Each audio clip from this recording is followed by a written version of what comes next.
সমৃদ্ধ দেশ গড়ার লক্ষ্যে জুলাই গণঅভ্যুত্থানে সম্পৃক্ত সব পক্ষ ও রাজনৈতিক দলকে একসঙ্গে কাজ করার আহ্বান জানিয়েছে অভ্যুত্থানে সক্রিয় ভূমিকা রাখা সংগঠনগুলোর প্ল্যাটফর্ম জুলাই ঐক্য। বৃহস্পতিবার রাতে জুলাই ঐক্য বিনষ্টকারী এবং উপদেষ্টা পরিষদে বিদেশি অপশক্তির দোসরদের অপসারণ ও জুলাই ঘোষণাপত্র প্রকাশের দাবিতে ঢাকা বিশ্ববিদ্যালয় ক্যাম্পাসে বিক্ষোভ সমাবেশ করে জুলাই ঐক্য। সুফিয়ান ফারাবির প্রতিবেদন। জুলাই অভ্যুত্থানের ঐক্যতে ফাটল ধরানোর চেষ্টায় জড়িতদের উপদেষ্টা পরিষদ থেকে পদত্যাগের দাবিতে এবং বিদেশি আগ্রাসনের বিরুদ্ধে প্রতিবাদে ঢাকা বিশ্ববিদ্যালয়ের রাজু ভাস্কর্যের পাদদেশে এ সমাবেশ ও বিক্ষোভ মিছিল। এতে অংশ নেয় ঢাকা বিশ্ববিদ্যালয় সহ বিভিন্ন বিশ্ববিদ্যালয়ের শিক্ষার্থীরা। জুলাই জনতা ঘুমিয়ে যায়নি, আমরা প্রয়োজনে আবারও বুকের তাজা রক্ত দিলে আরেকটা জুলাই বিপ্লব সাধন করব, কিন্তু বাংলাদেশের স্বাধীনতা সার্বভৌমত্ব নস্যাৎ হতে দেব না। যাদেরকে এই ক্ষমতার লোভ অন্ধ করে দিয়েছে তাদেরকে সতর্ক করে দিতে চাই, জুলাইয়ের সৈনিকেরা তোমাদের কোনো তাবেদার নয়। জুলাইয়ের সৈনিকেরা কোনো বুকার স্বর্গে বাস করছে না। জুলাইয়ের সৈনিকেরা এখনো বোনাস লাইফ নিয়ে দেশের জন্য জীবন বাজি রাখার প্রতিজ্ঞা রাখে।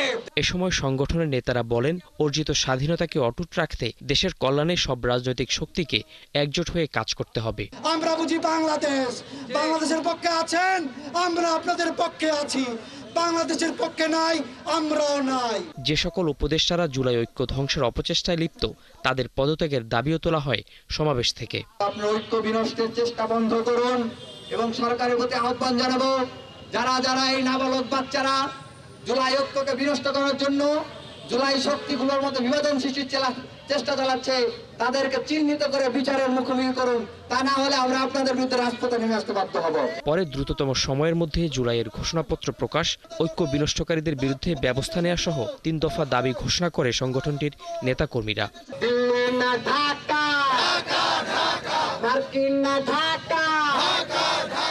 আগামীতে বাংলাদেশের রাজনীতি শুধুমাত্র বাংলাদেশ থেকে নিয়ন্ত্রিত হবে বলেও সাফ জানিয়ে দেন নেতৃবৃন্দ। সুফিয়ান ফারাবি, ৭১, ঢাকা। ২০২৪-এর ৫ই আগস্টে রাজনৈতিক পট পরিবর্তনে প্রাণ রক্ষায় রাজনৈতিক ব্যক্তিসহ ৬২৬ জনকে বিভিন্ন সেনানিবাসে আশ্রয় দেওয়া হয়।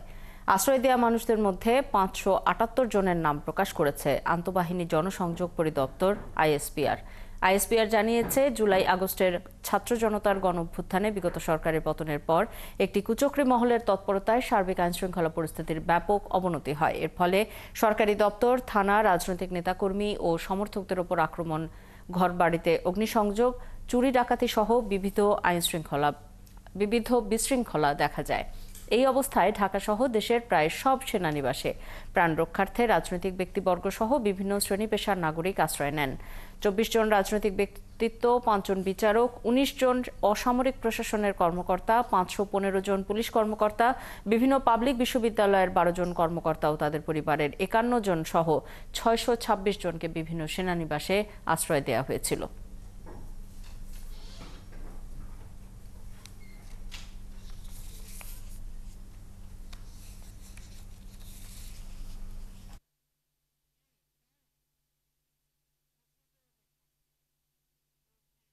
রাজনৈতিক বেড়াজালে ফেঁসে আছে পুলিশের মনোবল। মব চেষ্টা, আটক, কিন্তু রাজনৈতিক নেতার হস্তক্ষেপে ছেড়ে দেয়া, এসব প্রশ্ন উঠছে। রাজনৈতিক প্রভাবমুক্ত হতে পারবে পুলিশ? বিশেষজ্ঞরা বলছেন, রাজনৈতিক হস্তক্ষেপ উপেক্ষা করে আইনি ব্যবস্থা গ্রহণে মনোবল দৃঢ় হবে সদস্যদের।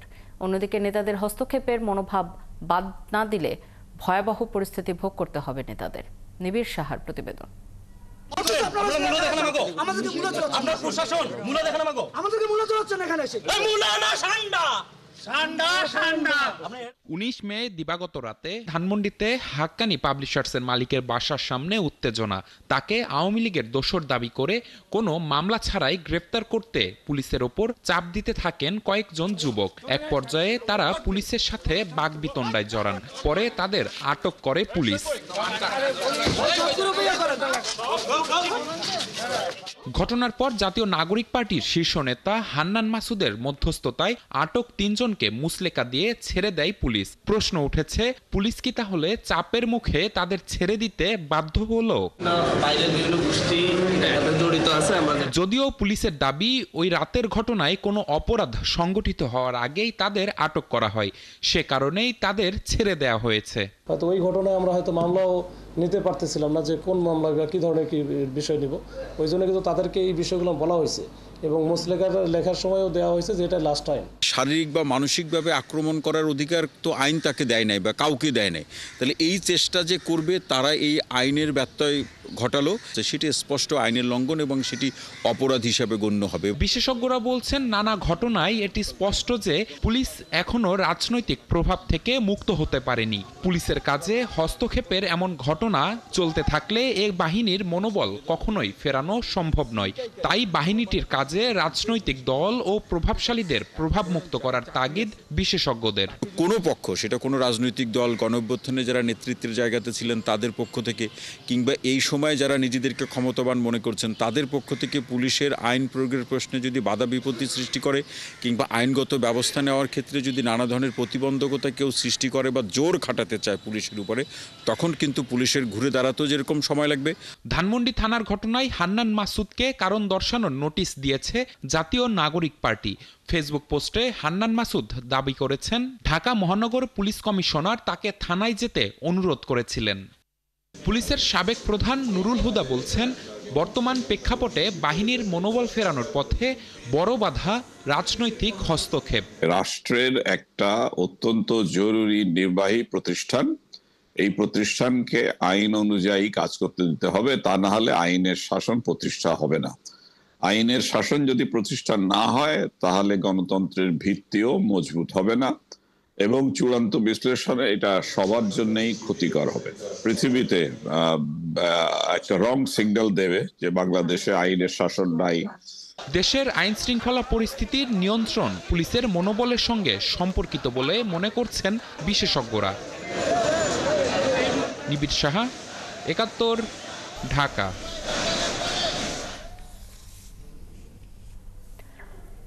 এবারে চাল, মশলা এবং কাঁচা বাজারের খবর নিয়ে কারওয়ান বাজার থেকে আমাদের সাথে সরাসরি যুক্ত হচ্ছেন সহকর্মী ফয়সাল রয়েল।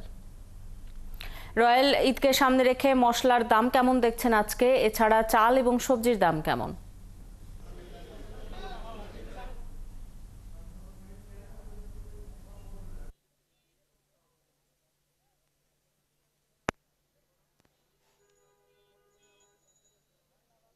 এখন দেখতে পাচ্ছি আজকে শুক্রবারের বাজার এবং শুক্রবার বাজার উপলক্ষে আমাদের যে পরিস্থিতি এখন আমরা দেখতে পাচ্ছি সেই অনুযায়ী কিন্তু গত বছরের সাথে যদি আমরা এখনকার ঠিক কোরবানির ঈদের আগের বাজারটাকে যদি তুলনা করি তাহলে অনেকটা স্বস্তি কিন্তু আমরা বাজারে এই মুহূর্তে পরিলক্ষিত হচ্ছে। তার মূল কারণটাই যদি হয়, আমরা প্রথম থেকেই যদি মশলার কথাটাই উল্লেখ করি, মশলার অন্যান্য বছরে আমরা এই রমজান বা কোরবানি ঈদকে কেন্দ্র করে যে দাম বৃদ্ধি আমরা দেখতে পাই মশলার দামের ক্ষেত্রে, সেটা কিন্তু এইবার আমরা সেই রকমের কোনো ঊর্ধ্বগতি দেখতে পাচ্ছি না। অর্থাৎ যদি সাধারণভাবে তুলনা করা হয়, গত বছর ৩,০০০ টাকায় বিক্রি হওয়া এলাচি কিন্তু বিক্রি হচ্ছিল রমজানের সময়, সাধারণত কোরবানির সময় বিক্রি হচ্ছিল ৫,০০০ বা ৫,০০০ উপরে। এই বছর কিন্তু এই পরিমাণ বাড়তে দেখা যায়নি, যদিও আসলে কিছুটা হলেও বেড়েছে আজকাল। অর্থাৎ সেই ৩,০০০ এলাচি এই বছর আমরা কিন্তু এখন পর্যন্ত ৩৫০০ থেকে ৩৬০০ টাকা কেজি দরে বাড়তে দিচ্ছি। অর্থাৎ বাজার ব্যবধানে আমরা ৫০০ টাকা বাড়তে দিচ্ছি মাসের ব্যবধানে হিসেবে, এবং সেটিও বলা হচ্ছে যে চাহিদা বাড়ার সাথে সাথে কিছুটা চাহিদা ক্রমাগত বাড়ে এবং তার সাথে সরবরাহ যে ব্যবস্থা সেটিকে তুলনামূলক একটি যদি আমরা বিস্তারের দিকে চলে আসি তাহলে কিন্তু এই যে দাম বৃদ্ধি সেটি কিন্তু অনেকটাই যুক্তিযুক্ত মনে হয়। এছাড়াও কিন্তু আমরা অন্যান্য মশলার ক্ষেত্রেও কিন্তু দেখছি তেমন করে দামের বৃদ্ধি এখন পর্যন্ত চুপ পরিলক্ষিত হয়নি।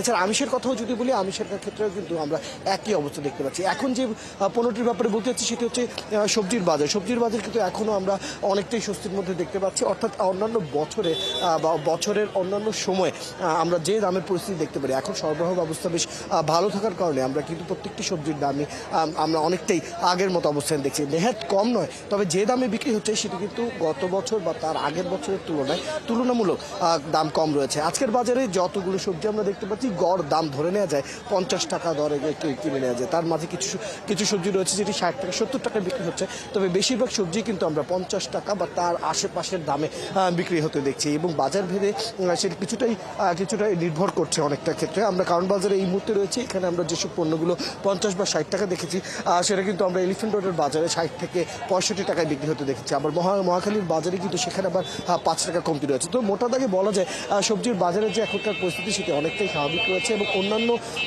সপ্তাহের তুলনামূলক অবস্থানটা এখন অনেকটাই ঠিক রয়েছে। বেশ কিছু ক্রেতাদের সাথে কথা হয়েছিল, তারা বলছিলেন বাজার তদারকি এবং বাজার মনিটরিংয়ের যে কার্যক্রম সেটি যদি যথাযথ চলতে থাকে, এই দাম নিয়ন্ত্রণ করা যদি এই জায়গায় যদি ঠেকিয়ে রাখা যায়, তাহলে সাধারণ মানুষের যারা মধ্য আয়ের মানুষ রয়েছে তাদের জন্য অনেকটাই সহজ হয়ে উঠবে এবং তাদের জন্য বাজার করাটা অনেকটাই ইজি হবে। এই যখন পরিস্থিতি তখন আমরা বেশ কিছু বিক্রেতাদের সাথেও কথা বলছিলাম।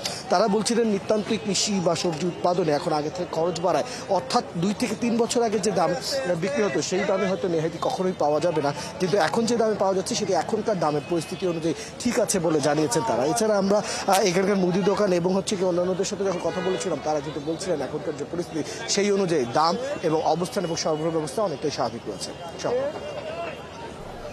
খবর রাখতে থাকুন রয়্যাল, নিশ্চয়ই আবারও ফিরবো আপনার কাছে। দর্শক, কারওয়ান বাজার থেকে আজকের ছুটির দিনের বাজার পরিস্থিতি নিয়ে যুক্ত হয়েছিলেন সহকর্মী ফয়সাল রয়্যাল। ভারত থেকে আমদানি বন্ধ থাকলেও উৎপাদন ও সরবরাহ পর্যাপ্ত থাকায় এবার কোরবানির ঈদে পেঁয়াজের সংকট হবে না। চট্টগ্রামে ভোগ্যপণ্যের সবচেয়ে বড় বাজার খাতুনগঞ্জে সপ্তাহান্তে পেঁয়াজের দাম কেজি প্রতি কমেছে 2 থেকে 3 টাকা। তবে দেশি পেঁয়াজের উৎপাদন বেশি হলেও বিক্রির সময় ন্যায্য মূল্য পাওয়া যাচ্ছে না বলছেন ব্যাপারীরা। অন্যদিকে আদার দাম একই রকম থাকলেও রসুনের দাম কম বলছেন ব্যবসায়ীরা। বাবুন পালের ক্যামেরায় প্রণবেশ চক্রবর্তীর প্রতিবেদন।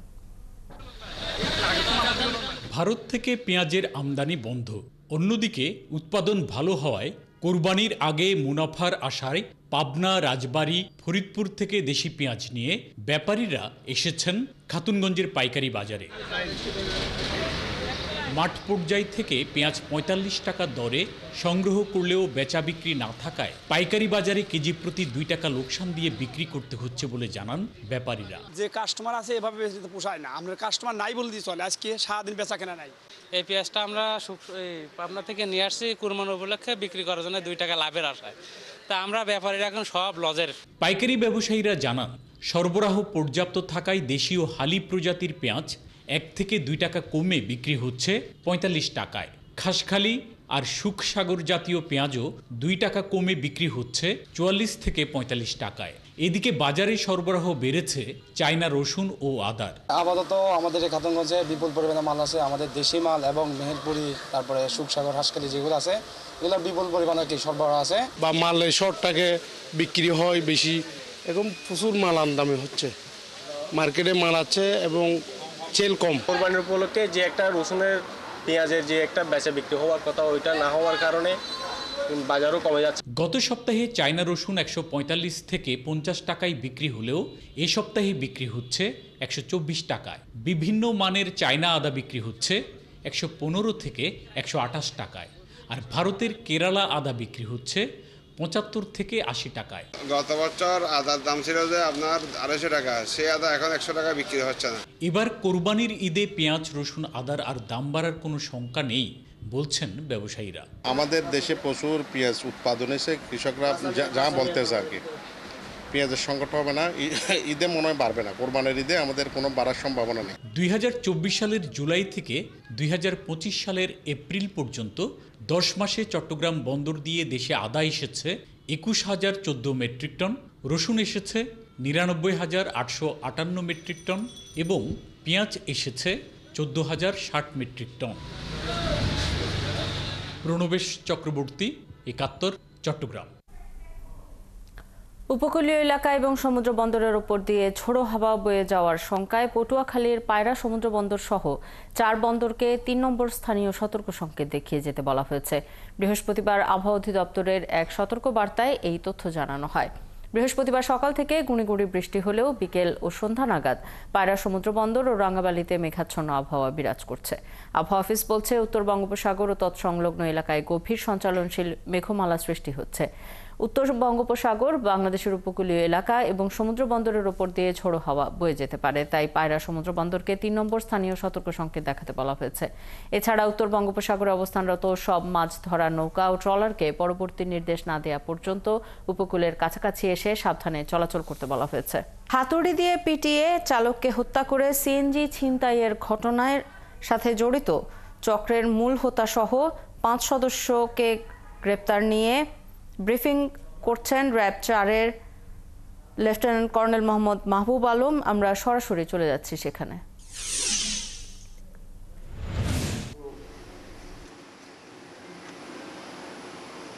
এই ছিল এই ঘটনার সাথে সম্পৃক্ত যেই 5 জনকে আমরা গ্রেফতার করতে সক্ষম হয়েছি। তাদের বিবরণ ইতিপূর্বে তাদের কয়েকজনের নামে মামলা আছে বলে আমরা জানতে পেরেছি এবং তাদের যে প্যাটার্ন, সেই প্যাটার্নে আমরা বুঝতে পারি যে এরা বিভিন্ন চুরি এবং ছিনতাই এই ধরনের কর্মকাণ্ডের সাথে সম্পৃক্ত। এখন ভাইয়া, এই ঘটনার জন্য যদি আপনাদের কোনো কোশ্চেন থাকে। যারা এই ঘটনাটা ঘটাইছে এরা কি প্রফেশনাল? এর আগে এই ধরনের কোনো ঘটনার সঙ্গে তারা ইনভলভ ছিল কিনা? আমরা যেটা ওদের এটা কি শুধুই মানে সিএনজি ছিনতাই তাদের মোটিভ নাকি? এটা শুধুই সিএনজি ছিনতাই তাদের মোটিভ এবং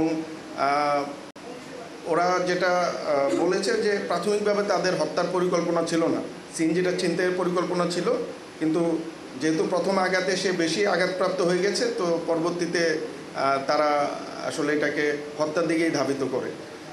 এই গ্রুপটা মূলত বিভিন্ন ধরনের স্টেশন, রেল স্টেশন এই ধরনের জায়গায় ইতিপূর্বে ছোটোখাটো চুরি ছিনতাই এগুলা করেছে বলে তারা স্বীকার করেছে এবং আমরা যতদূর জানি একজনের নামে সম্ভবত চুরির মামলাও আছে। তো প্যাটার্ন দেখে মনে হয় যে এরা প্রফেশনাল খারাপ কাজের সাথেই সম্পৃক্ত।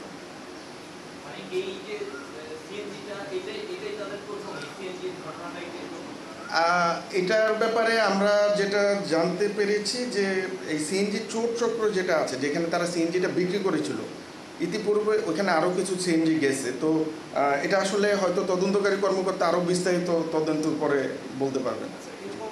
সিএনজির জন্য একটা মানুষকে হত্যা করা, এর আগেও আমরা কিন্তু দেখেছি বিভিন্ন চক্র আপনার একটা রিক্সার জন্য বা ছোটখাটো বিষয়ে মানুষকে হত্যা করে যাচ্ছে। এগুলো কিন্তু একের পর এক মানে ঘটছে, এগুলো এই নতুন এখন ঘটছে চলমান। কেন কিভাবে হচ্ছে? তারা যে আজকে এই যে 5 জন এরা যে এই পর্যায়ে আসছে, এদের তো নিশ্চয়ই অনেক হিস্ট্রি আছে। এরা নিশ্চয়ই হয়তো বা আগে কিশোর গ্যাং ছিল। মানে আমরা আসলে যেমন এই আসামি চক্রটার ব্যাপারে আমরা 2টা জিনিস কমন পেয়েছি। একটা হচ্ছে এরা মাদকাসক্ত, গাঁজা, ইয়াবা এগুলো গ্রহণ করে। দ্বিতীয় হচ্ছে যে ওরা জুয়ার সাথে সম্পৃক্ত। তো এই 2টা জিনিস হয়তো শুধু এদের ক্ষেত্রে না, আমাদের যারাই কিশোর গ্যাংয়ের সাথে জড়িত বা এই ধরনের কর্মকাণ্ডের সাথে জড়িত তাদের ভিতরে এই প্রবণতাটা থাকে। তো আমাদের যা ধারণা যে মাদকাসক্তি এবং জুয়া এই 2টা জিনিসই ওদেরকে মাত্র 45,000 টাকা সিএনজি, কিন্তু 45,000 টাকাটা হয়তো ওদের কাছে অনেক বড় একটা অ্যামাউন্ট মনে হয়েছে। আচ্ছা ভাই, আমি এখন পরেরটাতে যাই। আপনারা জানেন যে পরেরটা হচ্ছে রং মিস্ত্রি শাহিন হত্যাকাণ্ড, যেটা আমাদের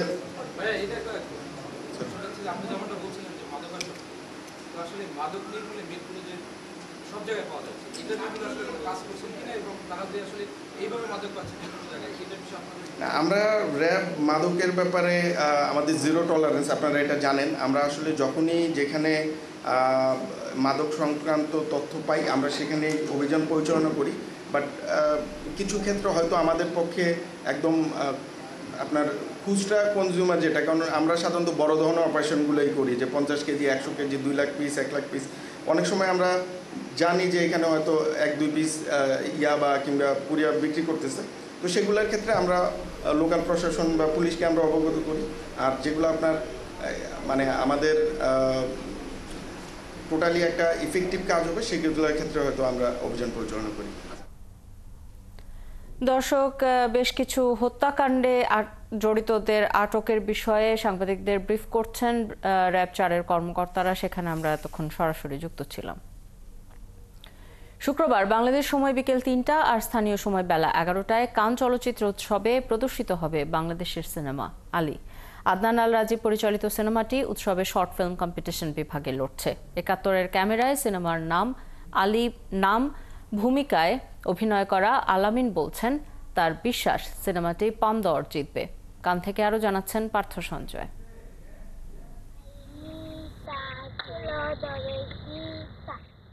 এই আলী কেমন?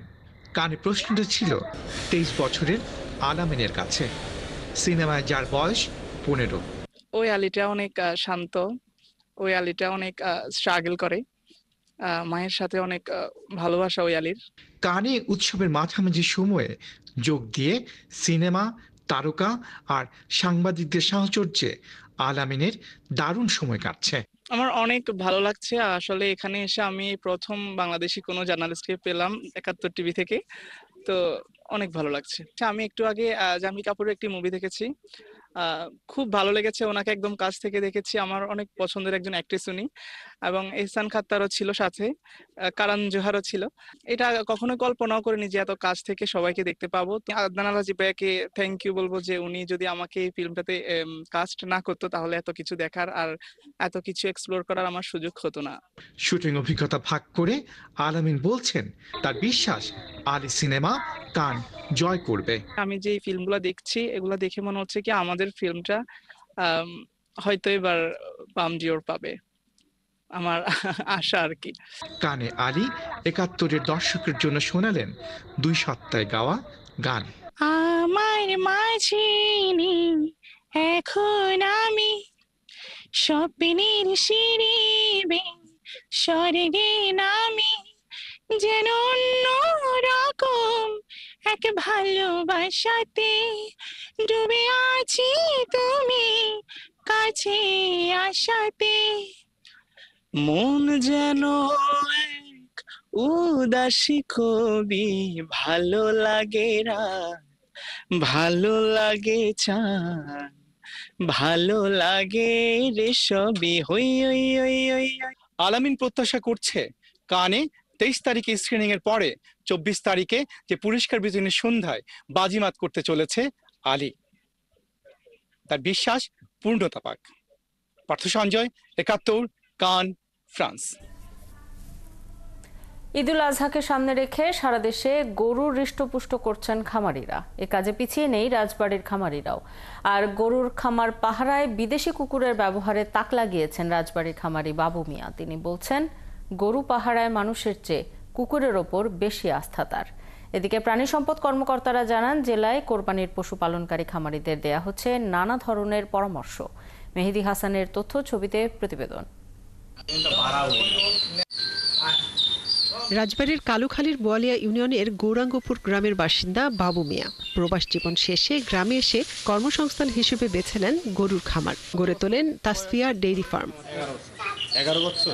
তার এই খামারে রয়েছে বিদেশি জাতের আকর্ষণীয় সব গরু। এবছর ঈদুল আজহা উপলক্ষে খামারে হৃষ্টপুষ্ট হয়েছে ৪৫টি গরু। আর এই গরু দেখতে প্রতিদিনই আসছেন ক্রেতা ও দর্শনার্থীরা। তবে তার খামারের বিশেষ আকর্ষণ হলো লোভনীয় সব গরু পাহারায় চারপাশে বসানো হয়েছে সিসি ক্যামেরা, আর গরুদের পাহারা দিচ্ছে 4টি বিদেশি কুকুর। এমনিতে একটু পশু প্রাণীর প্রতি একটু আসক্ত বেশি, যার কারণে আমি শখ করে খামারটা করি। এখন আস্তে আস্তে আমি বাণিজ্যিকভাবে এটাকে নিলাম, যেহেতু আমি প্রবাস ছেড়ে দিছি, বিদেশ ছেড়ে দিছি। এখন ধরেন যে দেশে থেকেই যেহেতু কিছু একটা করার ইচ্ছা আছে, যার কারণে আমি খামারটাই বেছে নিলাম। খামারি বাবু মিয়া জানান কুকুরগুলোর যত্নে নেওয়া হয় বিশেষ ব্যবস্থা। প্রতিদিন একবেলা মুরগির মাংস, ভাত, বিস্কুট সহ খাওয়ানো হয় নানা খাবার। আমি ঋণী, আমি মনে করি আমি ওদের যে খাবার দিই আমি ঋণী ওদের কাছে।